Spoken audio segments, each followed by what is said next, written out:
하나님이 사랑하시는 비산동교회 성도님들, 지난 하루 동안 평안하셨습니까? 오늘 우리에게 주시는 하나님의 말씀은 출애굽기 14장 21절에서 31절까지 말씀입니다. 하나님의 말씀을 함께 읽겠습니다. 모세가 바다 위로 손을 내밀매 여호와께서 큰 동풍이 밤새도록 바닷물을 물러가게 하시니 물이 갈라져 바다가 마른 땅이 된지라.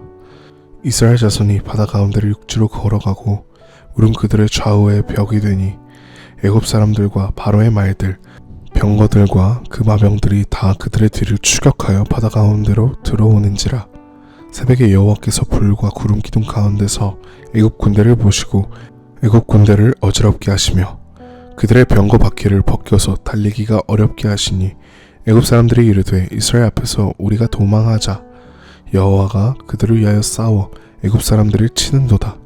여호와께서 모세에게 이르시되 내 손을 바다 위로 내밀어 물이 애굽 사람들과 그들의 병거들과 마병들 위에 다시 흐르게 하려 하시니 모세가 곧 손을 바다 위로 내밀매 새벽이 되어 바다의 힘이 회복된지라.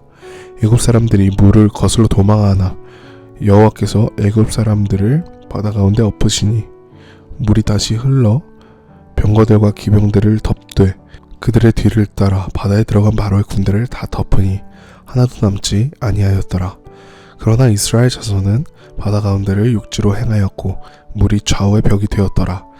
그날에 여호와께서 이같이 이스라엘을 애굽 사람의 손에서 구원하시매 이스라엘이 바닷가에서 애굽 사람들이 죽어 있는 것을 보았더라. 이스라엘이 여호와께서 애굽 사람들에게 행하신 그 큰 능력을 보았으므로 백성이 여호와를 경외하며 여호와와 그의 종 모세를 믿었더라. 아멘. 기도하겠습니다. 사랑이 많으신 하나님 아버지, 오늘도 주님의 말씀으로 우리의 길을 비춰주시고 푸른 초장 쉴만한 물가로 인도하여 주옵소서. 오늘도 목자의 음성을 듣고 따라가는 우리 모두가 되게 하여 주옵소서. 이 모든 말씀 우리 주 예수 그리스도의 이름으로 기도드립니다. 아멘.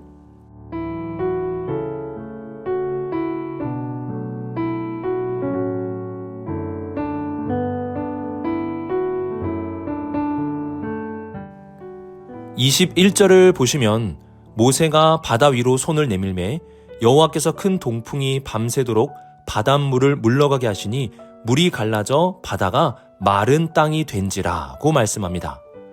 하나님은 동풍이 불게 하심으로 바다에 마른 땅을 만드셨습니다. 그리고 22절을 보시면 이스라엘 자손이 바다 가운데를 육지로 걸어가고 물을 그들의 좌우에 벽이 되었다고 말씀합니다. 하나님은 바다 가운데 걸어갈 수 있는 길을 만드셨습니다. 우리는 바다를 가르신 하나님의 말씀을 통해 하나님이 어떠한 분이신지 알 수 있어야 합니다.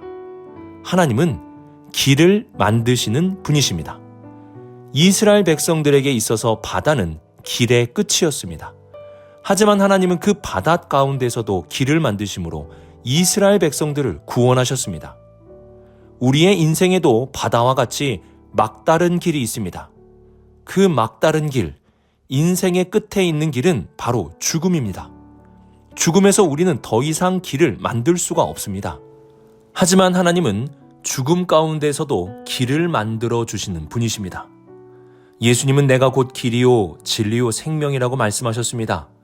예수님은 죽음의 끝에서 부활을 통해 길을 만드시고 예수님을 믿음으로 나오는 자들에게 그 길을 걸어갈 수 있게 해주셨습니다.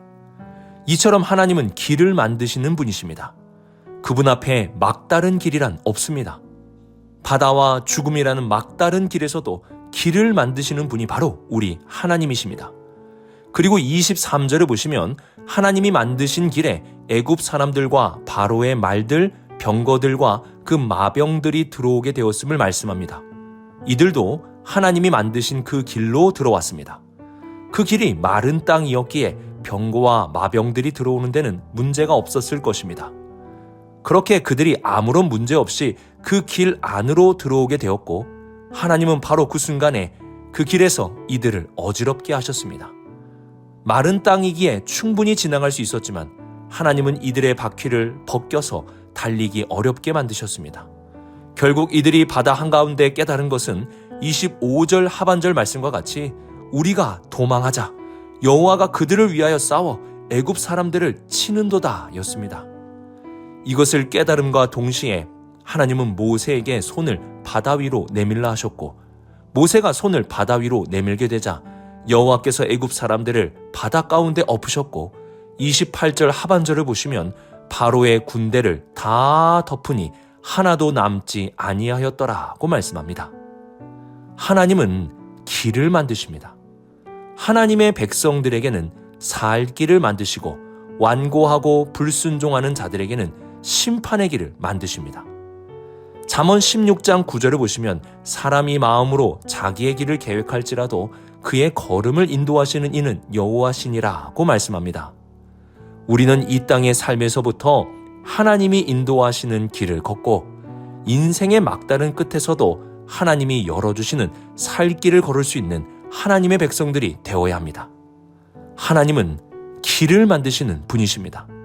오늘의 한 걸음 한 걸음도 주께서 인도하시는 길을 걷고, 우리의 인생의 길의 끝에서 하나님이 만들어주시는 살 길을 따라갈 수 있는 우리 모든 성도님들이 되시길 주님의 이름으로 축복합니다.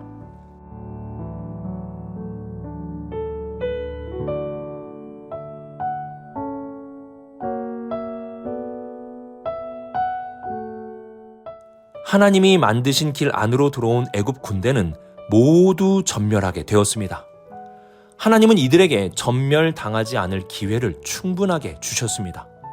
애굽에 재앙을 내리실 때 분명히 경고하셨고, 이스라엘 백성들을 보내고 하나님을 예배하게 하라고 말씀하셨습니다. 하지만 이들은 완고했습니다. 5번째 재앙이 내려지기까지 이들의 완고함은 변하지 않았습니다. 그리고 6번째 재앙부터 하나님은 바로의 마음을 완고하게 하심으로 심판의 길로 들어오게 하셨습니다. 어제 말씀 17절 보시면 내가 애굽 사람들의 마음을 완악하게 할 것인즉 그들이 그 뒤를 따라 들어갈 것이라고 말씀하셨습니다. 하나님이 그들의 마음을 완고하게 하셔서 심판의 길, 하나님이 만들어 놓으신 그 바다 한가운데로 들어가게 하신 것입니다. 완고함이라는 것은 우리의 마음과 귀에 무언가를 하나씩 덮는 것이라 생각하면 됩니다. 하나님의 말씀에 불순종하게 되면 완고함을 하나씩 우리의 귀와 마음에 덮게 되는 것입니다. 그렇게 계속 덮다 보면 나중에는 하나님의 말씀이 아예 들리지 않게 될 것입니다. 아무리 두드려도, 아무리 큰 소리로 말하여도 알지도 듣지도 못하게 될 것입니다. 예수님은 귀가 있어도 듣지 못하게 될 것이라고 말씀하셨습니다. 귀가 있다고 하여 다 하나님의 말씀을 들을 수 있는 것이 아닙니다.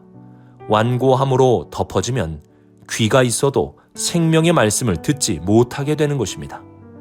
하나님은 들을 수 있을 때까지 기회를 주십니다.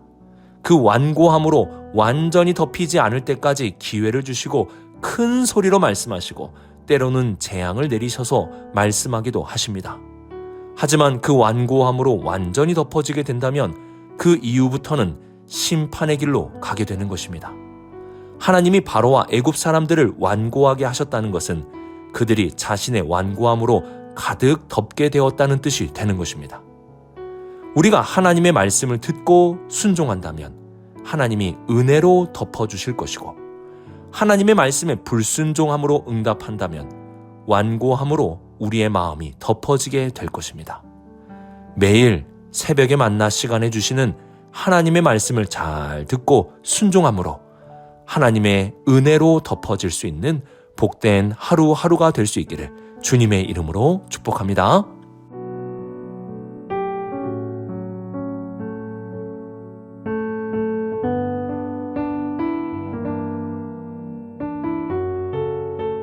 (30절) (31절을) 보시면 보았더라는 말씀을 반복해서 기록하고 있습니다.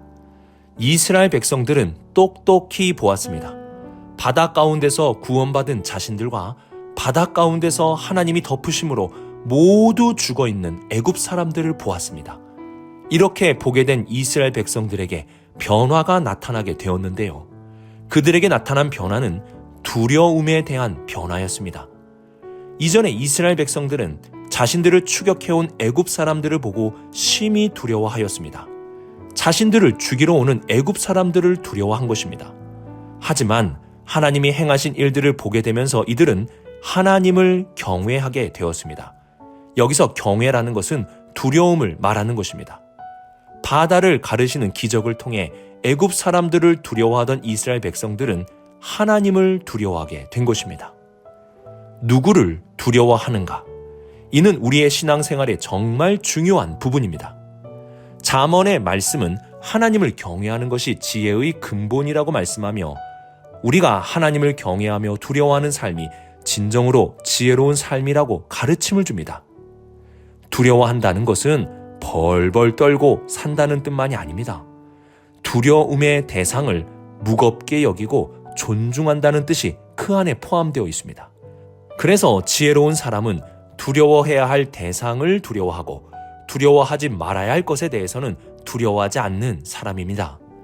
예수님은 마태복음 10장 28절에서 이러한 말씀을 하셨습니다. 몸은 죽여도 영혼은 능히 죽이지 못하는 자들을 두려워하지 말고 오직 몸과 영혼을 능히 지옥에 멸하실 수 있는 이를 두려워하라. 예수님도 우리에게 진정으로 두려워해야 할 분을 두려워하라고 말씀하셨습니다. 두려움은 우리가 마땅히 두려워해야 할 대상을 두려워할 때 사라지는 것입니다. 우리가 이 세상에서 두려움을 가지고 사는 이유는 두려워해야 할 하나님을 두려워하지 않기 때문입니다. 시편 27편 1절에서는 여호와는 나의 빛이요 나의 구원이시니 내가 누구를 두려워하리요 여호와는 내 생명의 능력이시니 내가 누구를 무서워하리요 라고 말씀합니다. 히브리서 13장 6절에서는 그러므로 우리가 담대히 말하되 주는 나를 돕는 이시니 내가 무서워하지 아니하겠노라 사람이 내게 어찌하리요 하노라 라고 말씀합니다. 하나님을 두려워하는 사람은 두려워하지 않습니다. 말이 이상하지만 이것이 진리입니다. 하나님을 두려워하면 두려워하지 않습니다. 내가 두려워하는 그분이 나의 도움이시고 내가 두려워하는 그분이 나의 구원이시며 나를 돕는 분이신데 내가 누구를 두려워하겠습니까? 하나님은 이스라엘 백성들의 두려움을 사라지게 하기 위해 하나님의 두려움을 보여주셨습니다. 그리고 하나님의 두려움을 보게 된 이스라엘 백성들은 애굽 군대를 더 이상 두려워하지 않게 되었습니다. 그리고 그 두려움을 통해 이들은 하나님을 믿게 되었습니다. 또한 하나님의 종 모세까지 믿고 그를 따르게 되었습니다. 하나님을 두려워함은 두려움을 이기는 길이 되고 하나님을 두려워하면 믿음을 가지고 살 수 있게 되는 것입니다. 삶에 두려움이 있으십니까? 하나님을 두려워하십시오. 하나님 앞에 드리는 예배와 기도의 시간, 말씀을 읽는 시간, 그리고 내가 살아가는 모든 순간에 하나님을 두려워하며 살아간다면 우리의 삶의 두려움은 사라지고 우리 안에 믿음이 더욱 생기게 될 것입니다. 오늘의 말씀을 묵상하며 길을 만드시는 하나님을 기억할 수 있기를 바랍니다. 그분은 우리의 길을 인도하시고 막다른 길에서도 길을 만드시는 분이십니다.